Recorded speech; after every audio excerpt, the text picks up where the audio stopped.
In today's video, we'll be looking at the story of how my husband and I met, started dating, got engaged and eventually got married. And the story all started back in 2010 when I attended a church in Exeter with my family.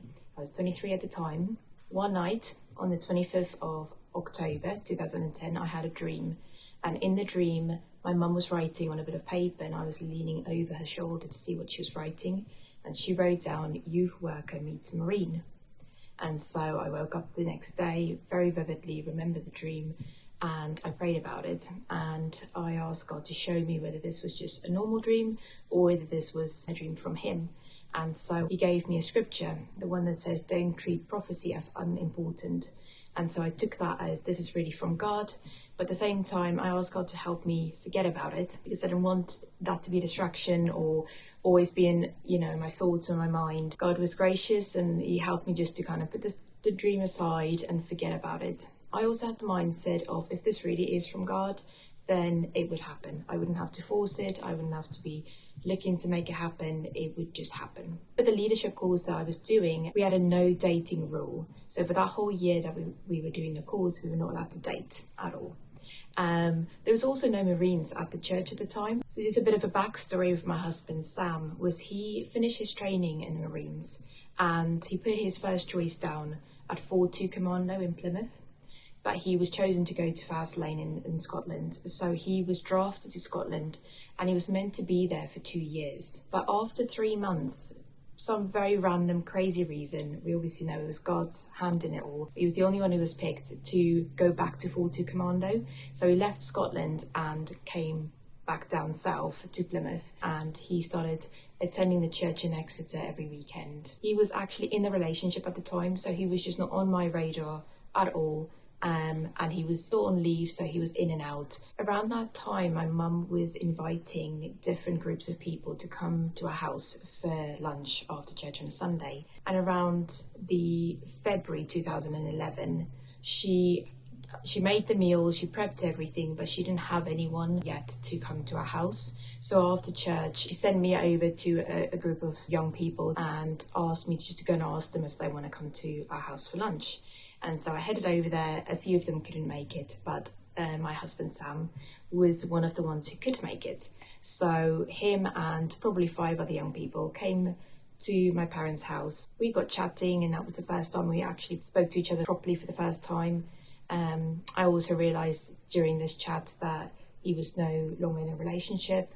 We just got on really well and had a good chat, but again, didn't really think anything much of it. And after the meal, I dropped some of the girls off back at their student accommodation and I was driving alone back. And suddenly, out of nowhere, God dropped this dream back into my mind. And up to this point, didn't think about it much. But out of nowhere, I remembered the dream and realised in that moment that my husband, Sam, was this Marine from the dream. And so I started laughing out loud. It was sort of just a joy that filled my heart that I can't explain. I started just laughing all the way back home as I was driving for the first time and linked the person with the dream. My husband said later on that was a moment for him as well, where it was like God dropped a love for me into his heart was at this meal. But funnily enough, he also had set a rule for himself that he was not going to date for a whole year after he ended this relationship. So I only found this out later and I was still halfway through my year of no dating. So even though God showed me who this person's going to be, we were kind of, restricted in that sense where nothing could happen straight away, which was really good because we could just, not rush into anything and also trust God's timing with all of it and work on ourselves and let God work in our hearts. And we both needed that time separately for God to do a work in us before we started dating. It was also amazing to me that how he ended his previous relationship before God showed me that he was the person for my dream. And that was really important to me because I wouldn't have wanted to be linked to someone that's already in a relationship and that just doesn't feel right. And so it was only after he ended his relationship that God revealed to me that Sam was that Marine. So later on that year, around the September, was when my no-year dating rule ended. However, interestingly enough, Sam got sent to Afghan for about 3 months during that time. So again, God kind of kept us away from each other in that sense. And so he was in Afghan. Up to that point, only met in friendship groups. If some of the young people at church were meeting up together, we would be in the same group, but we didn't have each other's phone numbers. We didn't really chat much at all. In that September 2011, when he was away in Afghan, I started doing my PGCE, which is a teacher's training course. And funnily enough, I got placed down in Plymouth. And he was at 40th Commando at the time. So now I was closer to where he was in the same town. And so I would study in Plymouth in the week and then head to Exeter over the weekends for church. Around the December 2011, he came back from Afghan and he needed to store some of his things. I later on realised it was a bit of an excuse. He had other people he could have asked, but he used it as an excuse to, kind of connect with me. And he supposedly needed to store some of his stuff somewhere, and I had a flat with a friend in Plymouth, so we said to him, yes, bring your things over, you can store it in our living room. That was the first time we actually exchanged phone numbers, so we started texting a little bit more then. He was on leave, so he wasn't at church much, and he was also still in his no-year dating rule that he set for himself. The next following year, around January or February time of 2012, his no-year dating rule ended. And so he asked me on a date, which was nice as well because I was in Plymouth at the time, away from the prying eyes of the church, and he was in Plymouth at the time. And so we went on our first date. We went to a little coffee shop in Plymouth and we had chocolate cake and had hot chocolate. So a lot of chocolate in one go, but yeah, it was a wonderful time. Over the next month to 6 weeks, we went on a few more dates. Not very many, but probably another 3 or 4 dates. But then I think it was around the April, he was due to go to America for a couple of weeks. I started sensing that we've got this wrong, the timing's off, it's not the right timing. And I was really gutted. I wasn't sure how he would take it if I told him, and I wasn't sure what God had in plan, but I just knew that it wasn't the right time and it wasn't the time yet. We went for a meal in Nando's in Plymouth and I had to share that with him. So we gave each other space. We didn't text in that time and he went off to America for a few weeks. I continued on with my studies. It was hard work and it was difficult, so I just focused on that. It was important for us to be obedient to what God was saying, in action as well as word. So instead of just not going on dates but still texting each other every day, it wouldn't have been obedience. And so we made sure that we weren't even texting. I think we probably checked in with each other once in that time, but we really gave each other that space and honoured what God was saying when he said not yet. We didn't know how long this period of time was going to be for, so that was quite hard, but we just had to trust God with it. And it ended up being only 2 months. Then God brought us back together again. And that's quite a fun story, so I'll share that now. We had a week at our church of revival nights. I was still living at Plymouth at the time, so I would drive to Exeter and then drive back to Plymouth. And we did that Monday through to Friday. And on the last evening, I took a girl from Plymouth with me to Exeter, and she did say to me she didn't need to live back home, she's staying with friends. After the event, I got in my car, I was giving a few other people who lived back home after, and I suddenly had this overwhelming concern for this girl, and I thought, I need to go back in the church and check she's okay, make sure she's got her friends with her, and make sure she doesn't need a lift anywhere. And so I pulled the car over, got out, went back into the church to go and check on her. What I didn't know was that Sam, feeling this time of no dating lifting, and that it would be okay again to ask me out. But he wanted to check and make sure, so he was praying to God. He noticed that I left the church building, and he prayed and said, God, if you send her back in the building, I would take that as an okay to ask her out again. And so at that moment he looked up and I walked back into the church building.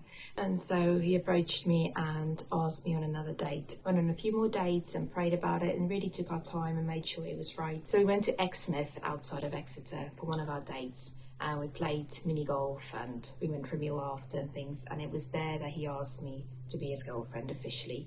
And so this was the 14th of July 2012.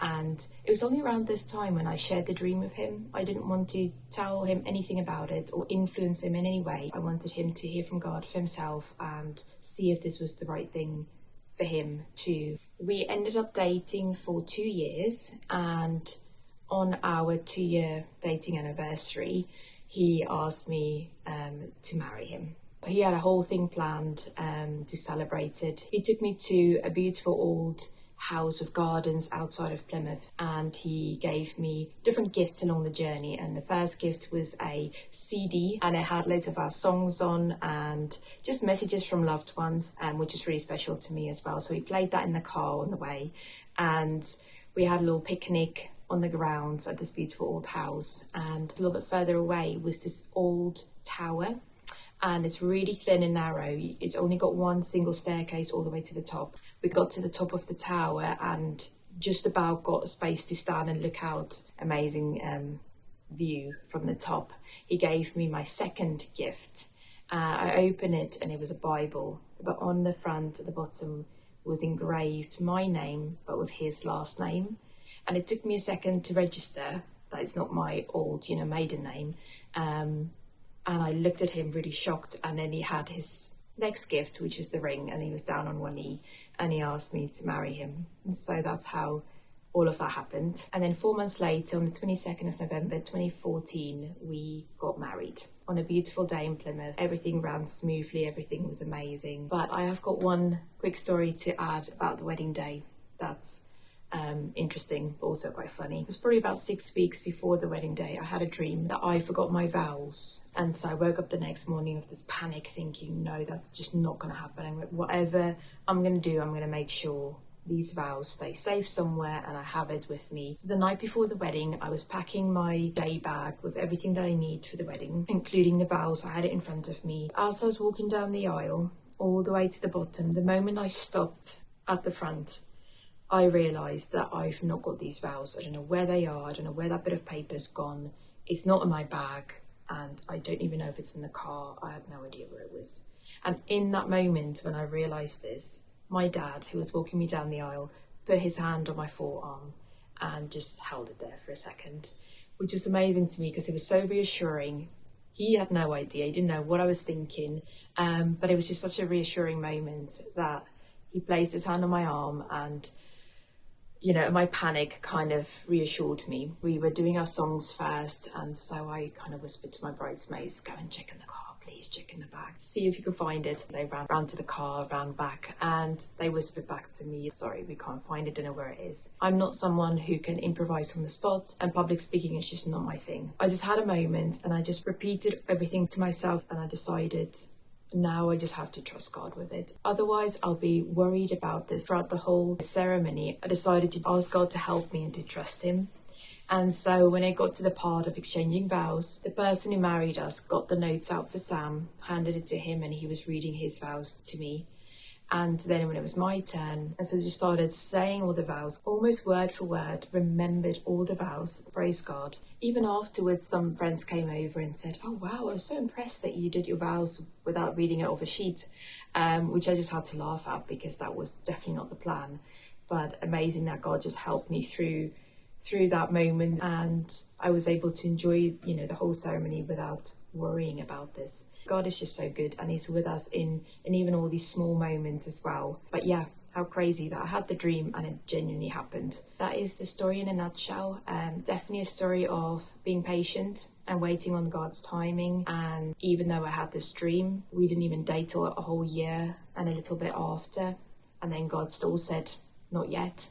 And we waited a bit longer, and it was over 1.5 years from the point of the dream to when we were officially in a relationship. So God knows, and sometimes we've got to wait on his timing and not rush anything, but it's all worth it, and he knows the reason for everything. And from the point of having the dream to the point of getting married, 4 years passed. I was 23 when I had the dream, and I was 27 when we got married. Again, I think sometimes, especially in today's culture, we want to rush things, but God knows that his timing is perfect, and we've got to rest in that and trust him in that.